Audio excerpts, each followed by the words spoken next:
Nós temos que agradecer muito, mas a Isabela em especial, que pôs especial empenho nesta visita e na organização desta visita e em todo o programa que vamos ter hoje durante o dia. Vai haver algumas alterações, pelo que já sei, à tarde, mas é só umas trocas de sítios, vai-se ver tudo na mesma como estava planeado, mas por uma ordem diferente.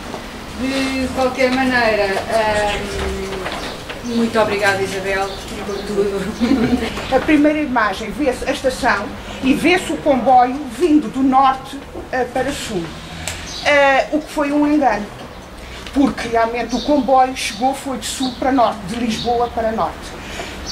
E então foi tanta sorte esse erro, passado 15 dias, Bordal dedicou outra página à estação de caminho de ferro. Aí o comboio já está certo. Uma das particularidades que tem essa segunda imagem é que houve uma velhota que se chegou ao pé do responsável pelo comboio em Óbidos e pediu se não podia vir até às Caldas da Rainha no comboio.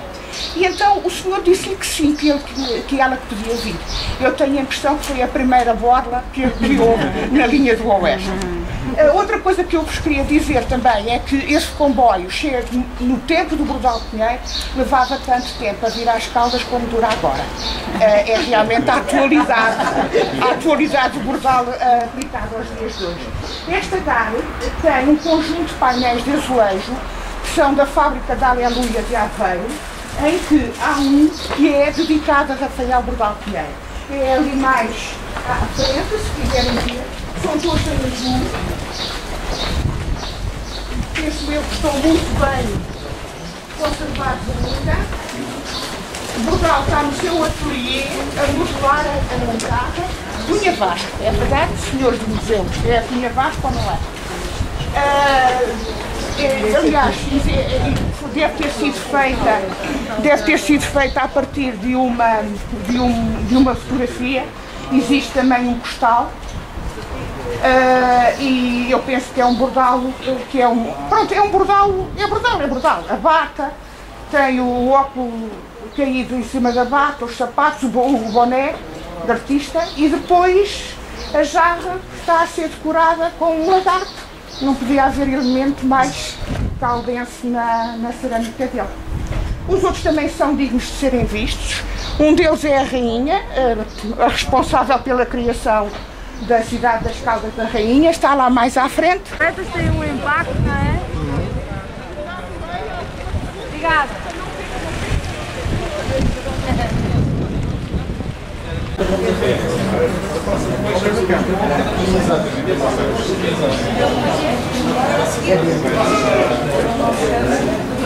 Isto daqui.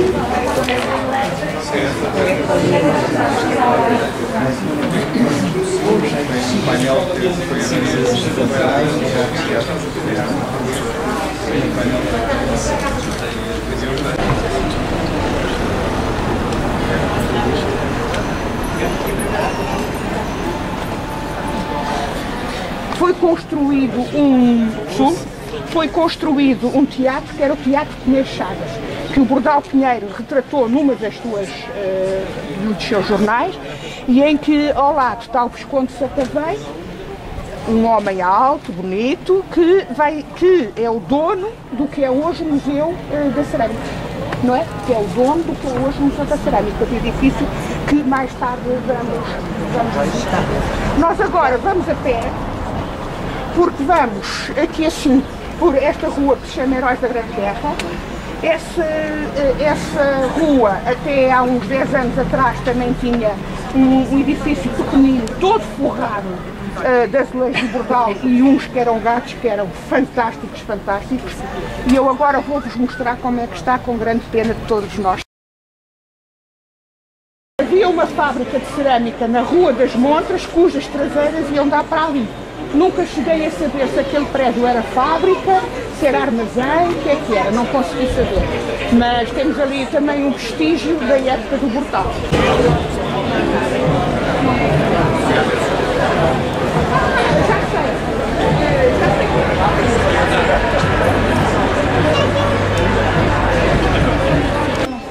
Este é outro prédio que nos faz recordar Rafael Bordal Pinheiro. Se repararem, à nossa direita existe o medalhão de Bernardo Palissy, francês, 1500, dedicado à cerâmica, em que fazia também as cerâmicas com os animais e com as plantas. Do nosso lado direito temos Rafael Bordal Pinheiro, lindíssimo, um bigode ali todo bem penteado, caracóis no cabelo. É pena um bocado que eu esteja a olhar para a fashion. Pois é. A fashion é São coisas da vida, são coisas da vida. Para os Seasons Fresh Fashion, que é mais um El Corte, como está nas escolas da Rainha lhe chamam, em vez de chamarem El Corte inglês, fizeram El Corte chinês. Como podem reparar, os azulejos também são bordal. São o mesmo tipo de azulejo, mas em 3 tamanhos diferentes. Existe uma dúvida se o padrão é videira, se o padrão é plástico. Uns estudiosos dizem que isso é plata, da folha que é de plata, outros dizem que é da folha de videira. A nós basta-nos admirar e gostar, deixar a questão de...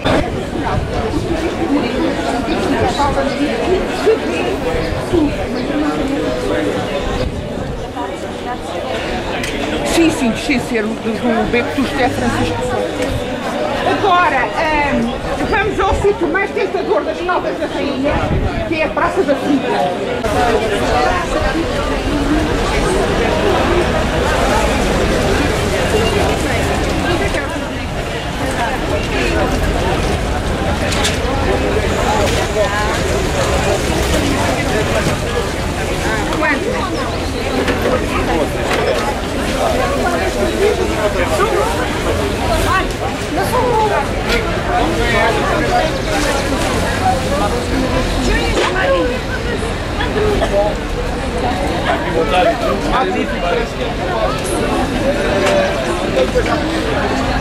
Vou começar uma intervenção de 5 minutos. Nós estamos na Praça da Fruta. É talvez o monumento mais emblemático da nossa cidade. E vou dar-vos só uma panorâmica cronológica muito rápida, para não roubar muito tempo, relativamente a esta praça. Este local era o Rocio. E o Rocio é um espaço de fruição coletiva, um espaço de fruição comunitária. E ainda hoje, na Lei 68/93, bem definido exatamente assim. O Rocio era um espaço baldio, adjacente a todas as vilas medievais. Todas as vilas medievais tinham um espaço adjacente, baldio, onde se realizava o mercado. A nossa cidade nasceu no hospital lá embaixo, já na altura, no hospital. Em 1484, digamos assim, a Rainha Dona Leonor, é-lhe atribuído toma posse do senhorio de Óbidos em 1482. Em 1484, diz a história e diz a lenda, terá tido o primeiro contacto com peregrinos que se banhavam nas águas fumegantes, ali sobretudo pessoas com enfermidades muito graves, e decide fundar o hospital. Em 1485 começam as obras, que acabam em 1496, a obra do hospital, e à volta do hospital nasce a vila. Em 1511, no tempo de Dom Manuel I, o Dom Manuel concede a carta de demarcação da vila, que tinha apenas meia légua em redor dos banhos. Ou seja, temos a imaginar um círculo com cerca de uma légua, um círculo com cerca de 5 km, corresponderia agora a 5 km. Nós vamos ver o hospital, fica naquele vale, e com 2 colinas, para norte é esta colina e para sul do bairro João de Deus. A vila vai crescendo e cresce também até que chega aqui ao Rocio. Em 1566 já havia mais de 200 moradores aqui. E o Rocio vai ganhando uma grande centralidade, que aliás conquista definitivamente com Dom João V, mas já lá vamos. Entretanto, aqui no Rocio é instalado o Pelourinho, que ficava sensivelmente aqui, em frente do que veio a ser os Passos do Conselho. Passos do Conselho, que é um edifício extremamente bonito, que depois vamos ver, e basta olhar para trás. que foram construídos na altura do Dom João V, em 1479. E, portanto, havia aqui um pelourinho. E havia mais acima uma igreja, que era a igreja de Nossa Senhora do Rosário. Na primeira intervenção que é feita, em 1834, o pelourinho foi abaixo. Aliás, sabem que o pelourinho começou por ser uma manifestação do poder municipal e depois da Revolução Liberal de 1820 tornou-se mais o símbolo da opressão. O pelourinho foi abaixo e também foi abaixo a igreja de Nossa Senhora do Rosário. Isto para uma primeira obra em que se definiu o espaço do mercado, que ainda continua aqui a funcionar. Há uma segunda obra que acontece a partir de 1742. Em 1742, Dom João V vem às Caldas à procura da sua recuperação da saúde, vem 13 vezes, visita 13 vezes a nossa vila, ficava lá em cima, o rei ficava num edifício que fica do lado direito da Capela de São Sebastião, a rainha ficava no edifício que fica do lado esquerdo, onde é agora o Café Bocage. Fizeram um passadiço de madeira onde eles se encontravam e o rei descia com pompa e circunstância, que aliás era um rei notável nesse aspecto, descia o Rocio, apanhava ali a rua, que era a Rua Direita, que hoje é a Rua da Liberdade, e ia a banhos. E portanto nessa altura houve uma revolução completa nesta praça, na medida em que ela conquistou definitivamente a centralidade com os espaços do Conselho, mandados a erigir por Dom João V. Chamou-se Praça Maria Pia, chamou-se Praça Nova em contraposição com a Praça Velha que havia em frente do hospital, chamou-se e chama-se Praça da República, mas Vox Populi, Vox Dei, como diziam os romanos, e para a voz do povo foi sempre a Praça da Fruta, e é a nossa Praça da Fruta. Eu sou a Dora, bom dia. Vou-vos fazer só um breve resumo aqui da história da instituição e depois de seguida vamos então fazer ali a visita à zona da Bovete, ali no Hospital Termal. Em termos de história da instituição, o hospital foi fundado em 1485 pela Rainha Dona Leonor e, segundo reza a lenda, Dona Leonor estava em Óbidos e certo dia, ao passar por aqui, terá visto pessoas a tomarem banho em poças de água quente. E muito curiosa perguntou o que faziam e alguém disse então que estas águas tinham poderes curativos, que eram milagrosas. Certo é que a rainha mandou então construir o hospital por forma a dar assistência aos mais pobres e aos mais necessitados. Claro que isto é a lenda, existem obviamente razões concretas que justificam aqui a fundação do hospital e que têm a ver muito particularmente com o fenómeno de aumento demográfico que estávamos a assistir nesta época. Nós estamos, portanto, no início do Renascimento e com este aumento demográfico, o que é que acontece? Começam a haver mais casos de pobreza e com eles também os chamados casos falsos de pobreza. E era necessário, então, criar mecanismos de forma a controlar este fenómeno, não é? E principalmente a identificar as pessoas que realmente necessitavam de ajuda e separá-las então daquelas, os tais chamados casos falsos. E então a Coroa criou uma série de instituições a nível de todo o reino, entre as quais o nosso Hospital Termal, que são, acima de tudo, isso mesmo, uma instituição de assistência social, não é? Que vai logo à partida ter como um dos grandes fatores de inovação a sua planta de construção, que vai ser dividida em dois grandes edifícios.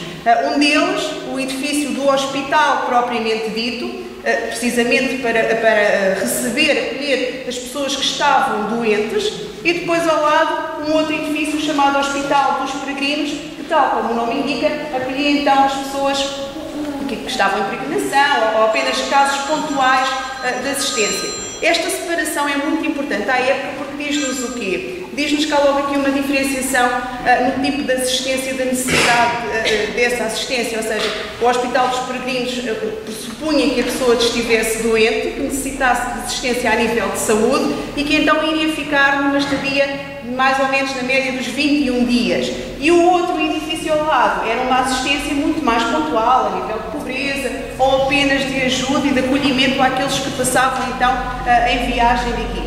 Esta é uma das razões pelas quais o nosso hospital é considerado como o primeiro hospital termal do mundo por alguns historiadores.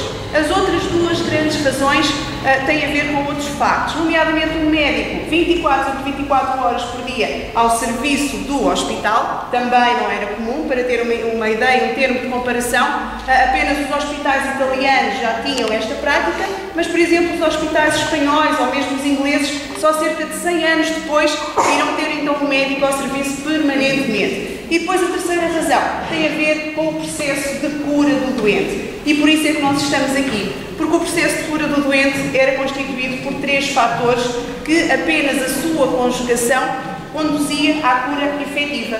E eram eles, os 3 fatores eram os seguintes: a assistência espiritual, e a assistência espiritual era vincadamente uma assistência religiosa, e justifica precisamente a fundação aqui da Igreja de Nossa Senhora do Popolo, contemporânea à construção do hospital, claro, e que assegurava então essa assistência espiritual. Aquela máxima que todos conhecemos, a mente sã em corpo são, não é necessário nós estarmos bem mentalmente, neste caso espiritualmente, para depois então podermos receber o tratamento com o medicamento água, neste caso as águas termais, e também com uma alimentação adequada às necessidades de cada doente. A alimentação, a assistência espiritual e então o medicamento água eram os tais 3 fatores que conduziam em conjunto à cura e à reabilitação total do doente. O hospital irá passar por uma série de fases no seu desenvolvimento. Nós vamos só aqui destacar depois as principais, nomeadamente depois do século XVIII, com Dom João V, em que irá sofrer uma grande reforma em toda a sua estrutura, com a reabilitação de todo o edifício, que já é em grande parte o que nós temos hoje em dia e que vamos visitar de seguida,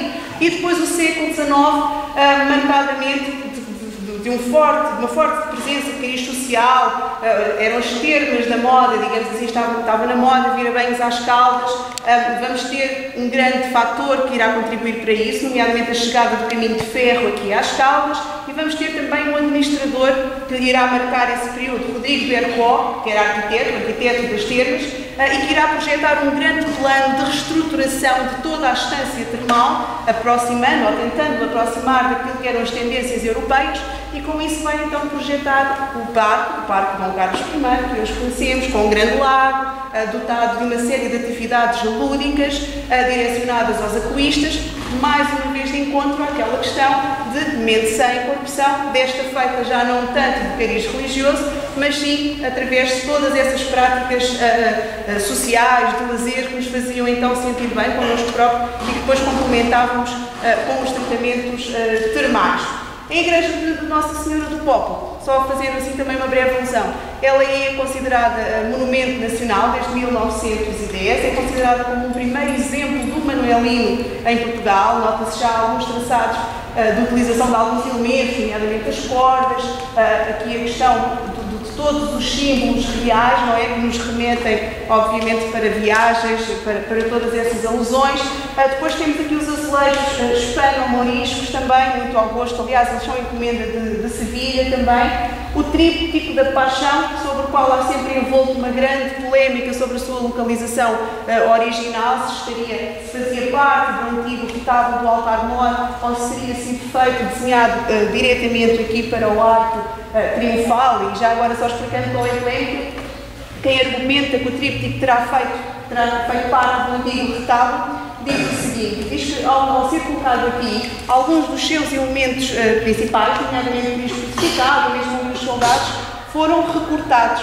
E realmente, se pensarmos que este tipo de composição religiosa obedecia na época a cânones muito rigorosos, não é? Seria, se calhar, impensável cortar as pontas da cruz onde Cristo está crucificado numa composição feita originalmente para este local. Não há essa certeza. Esperamos que em breve ele possa descer e que se possa então estudar mais profundamente e chegar a alguma conclusão.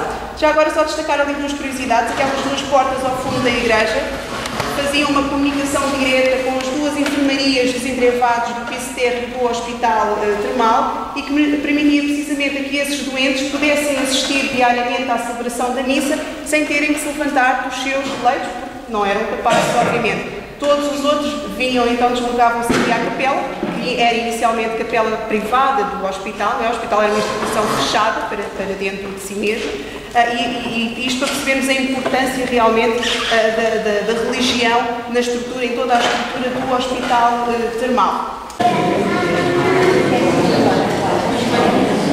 Um prato com um gato Uma das primeiras obras dele foi feita ali.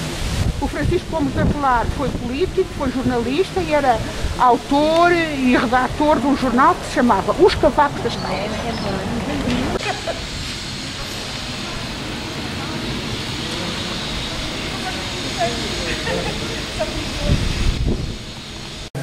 Por isso o seu padre não se chateia muito, mas atrás da igreja está uma coisa.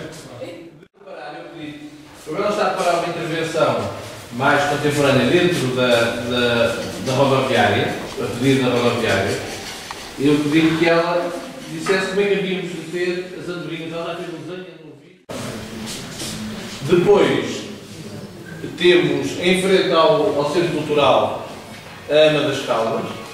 Como aquilo tem um guardadouro, este não vai estar protegido, porque está dentro de um espaço que será fechado à noite.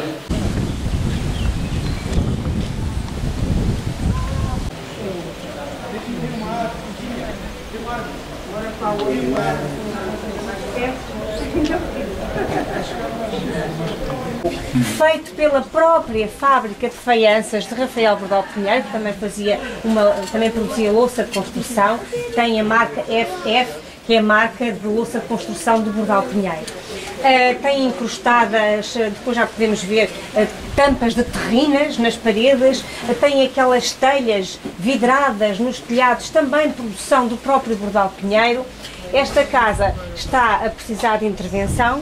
Tinha enfim, falhas grandes, água, infiltrações da água, e resolvemos retirar a coleção daquele espaço para este espaço que era, há uns anos atrás, gabinetes administrativos e que estava realmente desocupada, para poder, enfim, ser intervencionada com a habitação.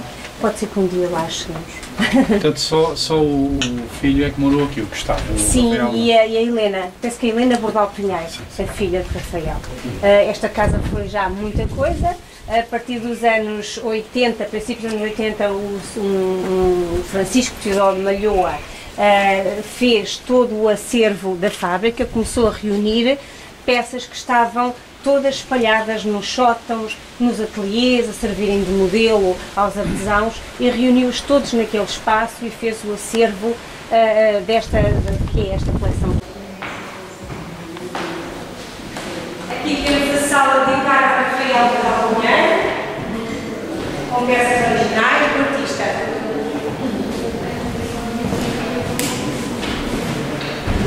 Temos nesta vitrina uma alusão à caricatura de Bordal na cerâmica. O Zé Povinho não nasceu na fábrica de cerâmica, nasceu nos jornais dele, na Lanterna Mágica. Passados uns anos, quando ele funda esta fábrica, em 1884, é que transporta o Zé Povinho para a cerâmica, e fala de várias maneiras. Mas não é só o Zé Povinho, temos, por exemplo, o Barrigas, que é o político no Parlamento, não é? Uma peça curiosa, não há cabeça, a cartola assenta diretamente na barriga. Depois temos também outras figuras caricaturadas, como por exemplo o John do jornal, o mielheiro, a giota, aquele que come o dinheiro, não é? Gosta tanto dele que come. Temos também os bulos caricatura. O autor é espanhol, chinês, banhista.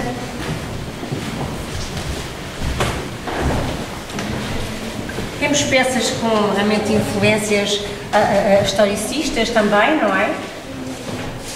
Temos a bilha do segredo de Bordal, que é possível beber através daquela bilha, embora seja vazada, não é? Com a técnica da verguinha, há um segredo para beber nessa bilha.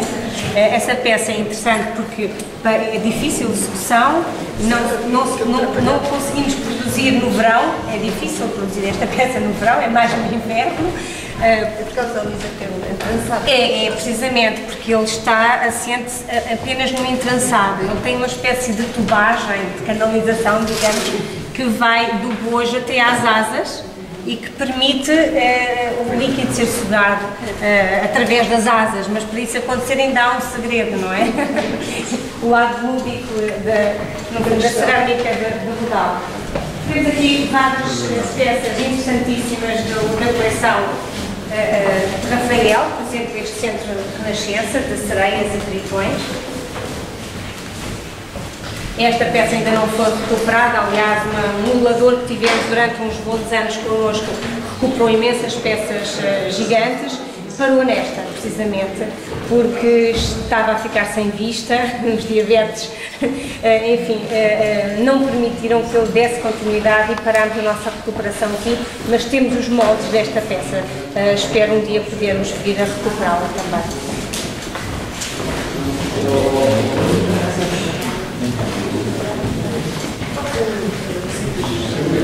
Sim, fizemos formatação, sim, por enquanto. Como disse há pouco, há peças que estão fraturadas, não é? Que não resistiram ao tempo, mas que mesmo assim que são importantes, não é? Na nossa coleção. A verguinha, uma técnica também centenária, já anterior a Rafael Bordal Pinheiro, já o Manuel Mafra, nomeadamente a sua irmã, produzia imensa cestaria em cerâmica, Bordal Pinheiro também o fez. Temos ali mais exemplares da cestaria, com os peixes, não é? Os peixes vivos que saem do cesto. Temos, por exemplo, um desenho original que desenha que traça este lavado dos eiroses com um peixe a deitar água para cima do lavabo, ou seja, nós temos o lavabo, nós sabemos que era a intenção do Bordal fazer um peixe ondulante que deitava a água para o lavabo dos eiroses. Ligado aos teatros, não é? E muitas vezes também fazia cenários e utilizava muitas vezes a própria cerâmica para fazer cenários. É uma cena de teatro em azul e branco, que não foi o forte dele, ele não pintou muitos azulejos azul e branco, foi mais da técnica da aresta, diferente do vidrado, mas efetivamente fez alguns painéis, alguns trabalhos também para lojas em Lisboa, e temos aqui as experiências.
Nós temos que inaugurarmos no passado dia 15 de maio, o Dia da Cidade, de caricatura do mestre Herculano Elias, mas de facto até mesmo esse pormenor da caricatura o mestre Herculano Elias bebeu muito cedo essas lições do seu tio-avô Francisco Elias.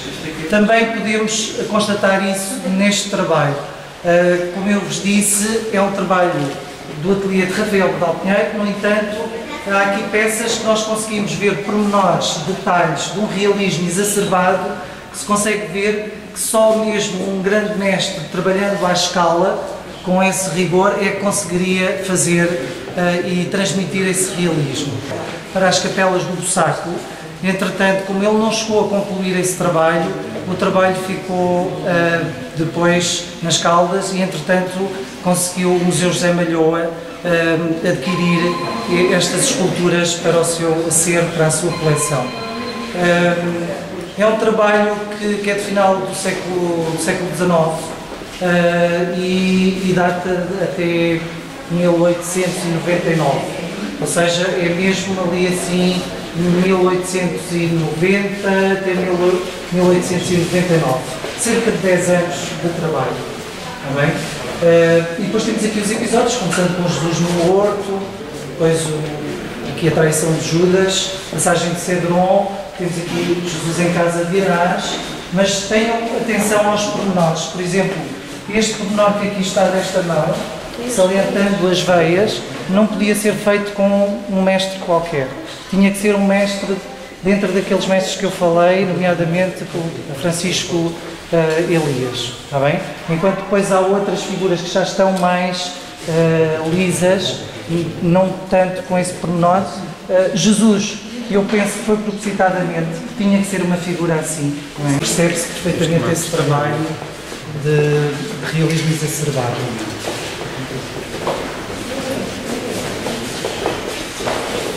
Apreciem todos os pormenores, de facto é um trabalho fantástico, tanto a nível da indumentária também, é de um rigor extremo. Não era qualquer pessoa que poderia fazer um trabalho.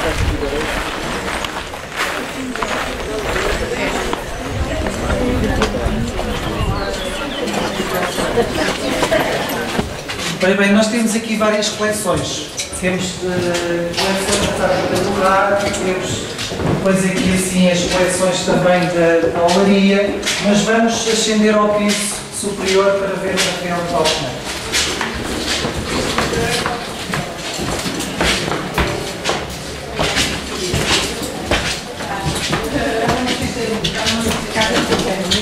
Peças de Rafael de Balpinheiro e da fábrica é esta aula toda do corredor, mais esta sala número 8. Aqui temos as figuras de movimento, aqui são figuras da própria altura da fábrica de faianças, mas ainda não estávamos propriamente no tempo de Rafael de Balpinheiro. Vamos passar aqui assim para esta sala, que de facto aqui é a grande obra no tempo de Rafael. O museu data de 1983, foi comprado pelo Estado em 1981 para fins museológicos e, como eu disse, uma primeira parte das coleções foram depósitos que vieram do Museu José Malhoa para o Museu da Cerâmica. Entretanto, depois, juntamente com as peças do próprio colecionador, porque o Visconde também era um colecionador, e do próprio ateliê de cerâmica que existiu aqui assim dentro da Quinta, constituiu-se toda a coleção para o Museu da Cerâmica. Temos aqui uma jarra emblemática que é chamada Dança das Rãs, toda a gente já conhece, e depois temos aqui assim outras peças também bastante interessantes que poderão observar com atenção. O museu, neste momento, está a necessitar de um projeto de intervenção. Existe esse projeto para a ampliação do museu e também para uma requalificação, mas ainda estamos a tentar candidaturas, no fundo é isso, e só assim é que conseguimos hoje em dia. Mas o projeto já existe, há uma grande intenção da parte do município também em colaborar com a Direção-Geral do Centro para esse fim e então estamos a preparar uma nova apresentação do Museu da Cerâmica com ampliação, porque de facto o museu tem essas peças na parte. Rafael de Balpinheiro nas Caldas da Rainha encontrou o quê? Rafael de Balpinheiro nas Caldas da Rainha, o que é que ele encontra? Encontra todo o natural, não é? Ele vai buscar as folhas, vai buscar os crustáceos, vai buscar tudo o que existe aqui nas Caldas e aproveita isso para transpor para as suas peças. Depois dá-lhe um toque de um rigor, de um pormenor, que também era uma pessoa, ele próprio gostava de rigor, vê-se pela forma de vestir, pela forma de educação dele, quer dizer, pela forma de estar. E isso também transporta para as suas peças. As peças de Bordal têm um cunho diferente, têm um cunho pessoal. Vê-se algo assim, muito rigor, depois da parte mais, vamos lá, decorativa da própria peça.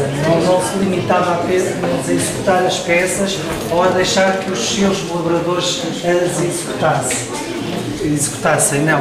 Ele também iria sempre ao pormenor e dava-lhe um toque especial de acordo com a sua identidade. Eles levam. Não, mas eu tenho um livro para explicar a peça. O jogo fala por todos, gostámos muito. Muito obrigada, Isabel. Vamos voltar às Caldas para ver o Museu Malhoa e o Museu Cerâmica como deve ser. Isso está prometido. E, portanto, enfim, é um último agradecimento por tudo o que fizeram por nós para que este dia tivesse corrido tão bem. Muito obrigada. E agora vamos então comer um bocadinho de bolo, beber uma ginginha para depois irmos. Salvas para a Isabel, uma salva de palmas, por favor.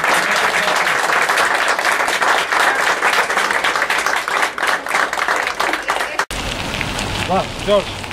Tchau.